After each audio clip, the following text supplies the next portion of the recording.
Baker's book!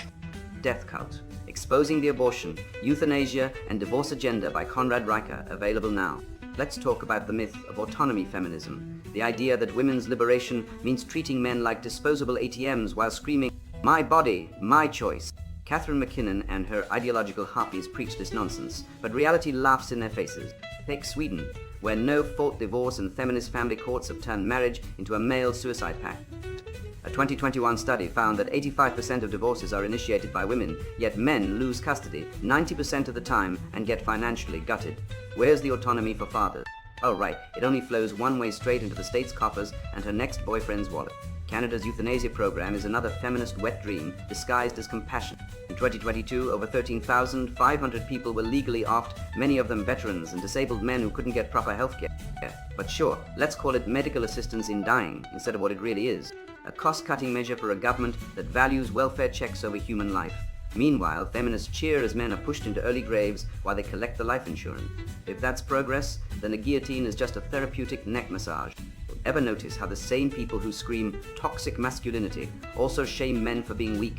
It's the ultimate double bind.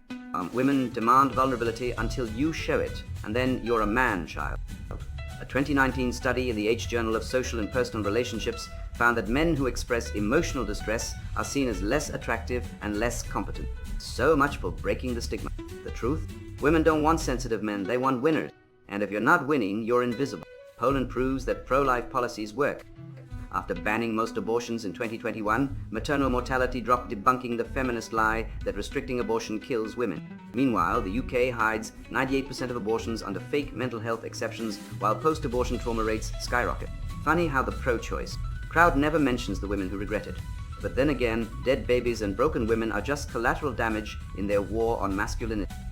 The courts have declared open season on men. Paternity fraud, 0 consequences. False accusation, no penalty. Divorce rape, standard procedure.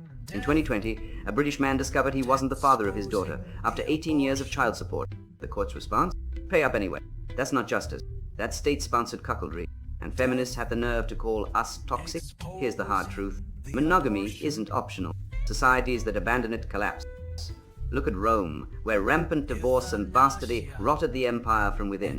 Today, the West is following the same script. Single mothers raise delinquents and fatherless boys become criminals. But feminists would rather blame the patriarchy than admit their policies are the problem. The road ahead is simple. Reject the death cult. Build families. Fight back. Or kneel and watch your civilization burn. Your move. Death Cult, Exposing the Abortion, Euthanasia, and Divorce Agenda by Conrad Riker. Buy now. Links below video.